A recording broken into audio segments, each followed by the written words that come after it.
guys first. There is some construction happening right outside of my house, but I had no other time to film this, so it is what it is. But today, we're going to be diving into some facts about this upcoming U.S. election, the election date being on the 5th.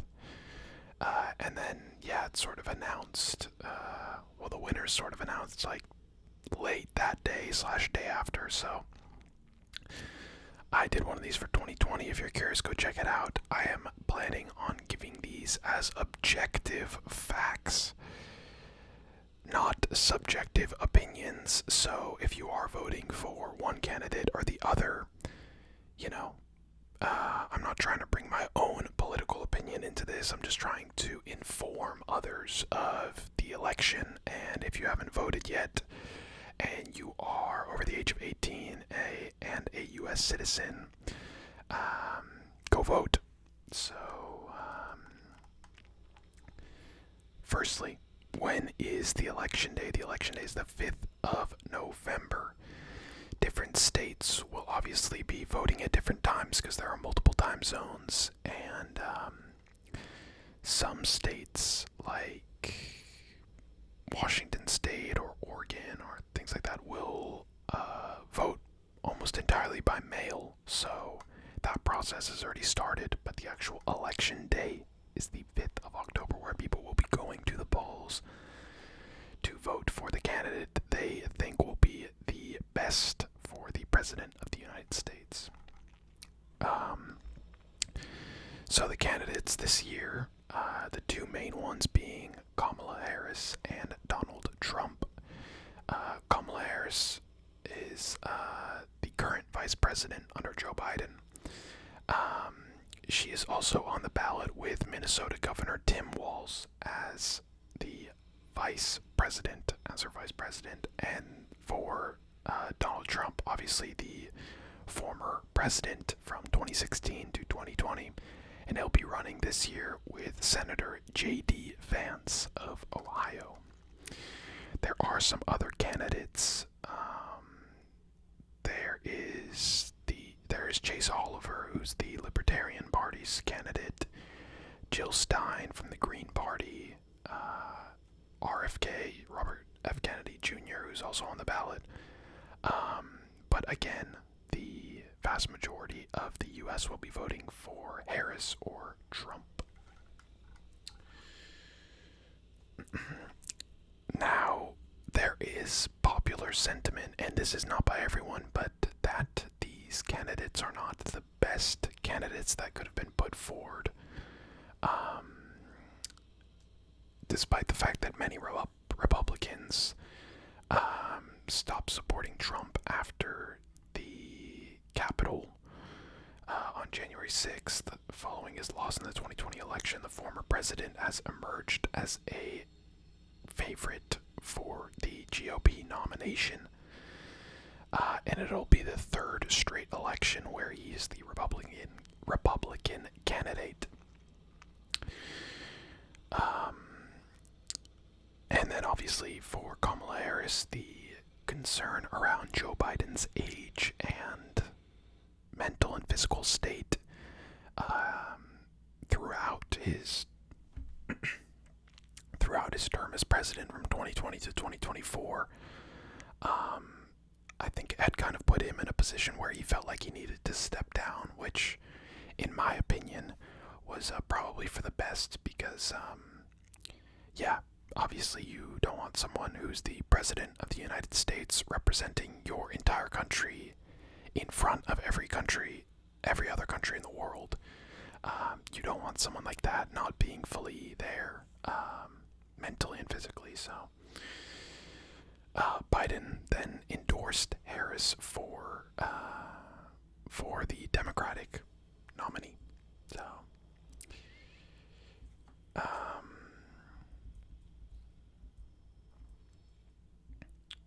So there are some main issues being addressed this election.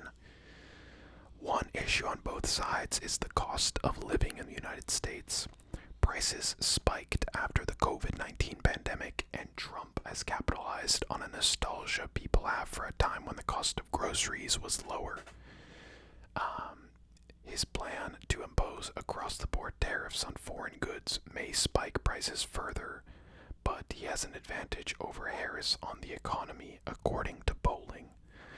So Trump is focused on giving tariffs to foreign goods coming into the United States, and ideally, in turn, that will promote more goods being produced in the United States itself. So essentially the US being more self-sufficient from a goods perspective, an economic perspective. Trump voters are also motivated by immigration. His plan to deport millions of migrants who cross the border illegally, and he would aim to all but shut down the US border. I'm not sure what that means. I'm sort of reading from a couple of sources here. So yeah, he views illegal immigration into the United States, especially along the southern border with Mexico, to be a big problem. So he thinks that the current border policy under Biden isn't good enough, and that, he would aim to crack down on illegal immigration. Obviously, there's loads of policy that goes into this and other things, but I'm just giving a broad overview. For Harris voters, the issue of abortion is key. After the Supreme Court, with a third of justices appointed by Trump, overturned Roe v. Wade, Harris has framed reproductive rights as a matter of personal freedom and has pledged to protect those rights. So yeah, Harris is focused on giving people bodily autonomy and the ability to choose whether they want to have an abortion or not.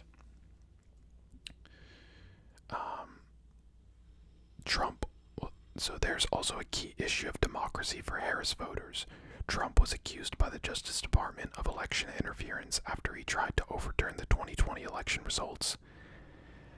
Republicans, meanwhile, have largely grown to accept Trump's role in the effort to keep Biden from the White House after he won in 2020, and many of them after years of Trump questioning the system, now doubt the 2020 election themselves. Not really sure how that's, a key issue, or a key policy, but whatever. Okay.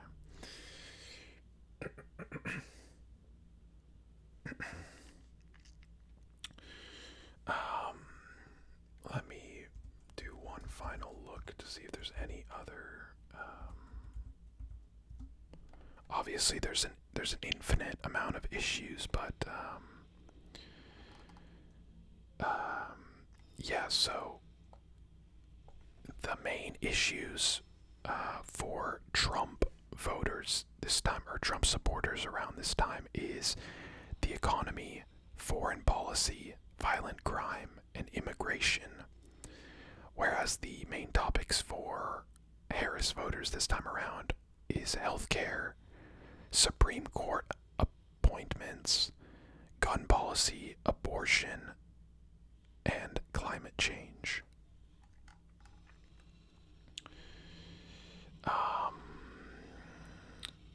And obviously there are some people that are Republicans or that are voting for Trump that,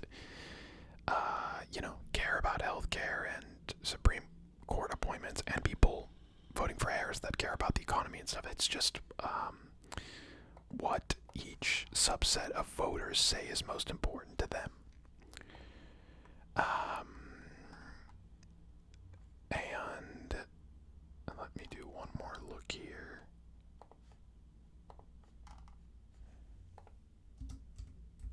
I just want to make sure I've covered off all of the main issues, so yeah. Abortion, democracy, border security, foreign policy. Alright, yeah, I think that's everything. That's sort of the main topics.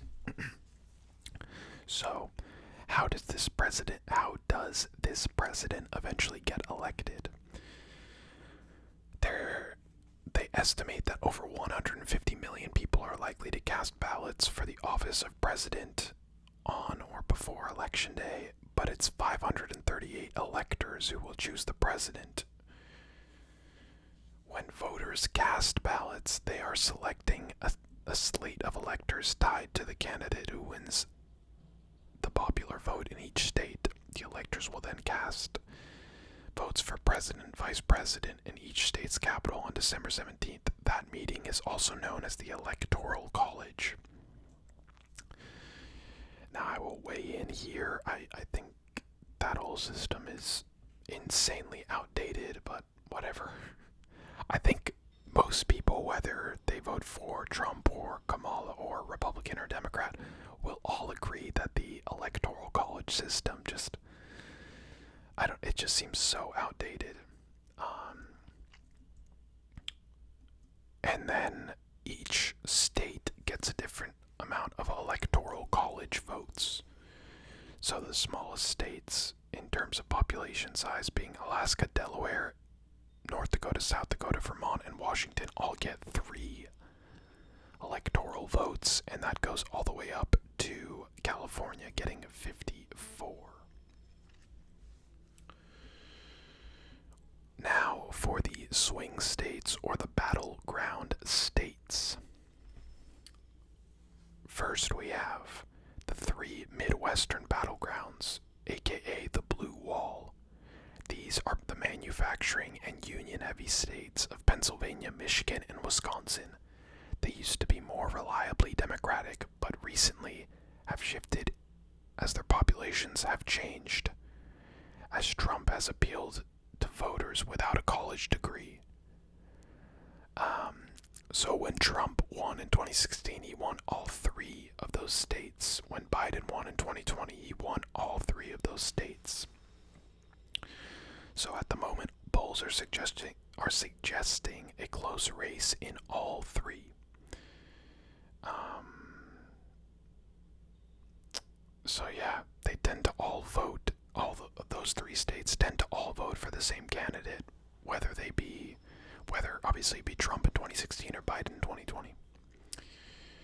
Next, you have the 4 Sunbelt battlegrounds, which would include Arizona and Nevada in the west, and North Carolina and Georgia in the east. Arizona, Georgia, and North Carolina used to be more reliably Republican. Trump won North Carolina twice, but the margins were close in 2020. The last Democrat to win there was Barack Obama in 2008. Biden was the first Democrat to win Georgia since Bill Clinton in 1992, and Arizona since Clinton in 1996. And finally, the one vote in Nebraska is a battleground. 48 states award their electoral votes winner take all to the victor in the state. So let me explain that. So and this is like roughly, but there's probably a better political explanation for this, but you essentially vote in your county, and let's say I live in a state where there's 4 counties, north, south, east, and west, and I vote in South County, and in South County, let's say everyone votes for, let's make up names, everyone votes for Jack in South County, and in West County, North County, and East County, everyone votes for Jane.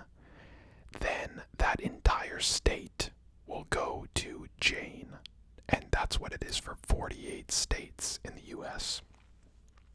So it's a winner take all. It's whoever wins that state becomes that, like it represents that many electoral college votes for that person.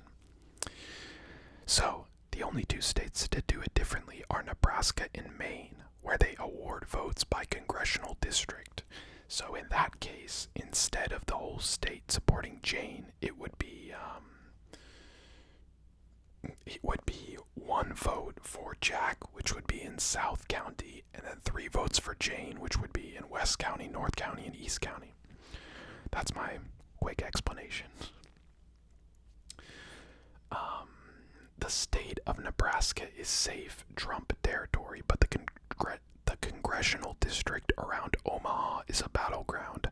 That one vote could end up being very important in the event of a close race. All right.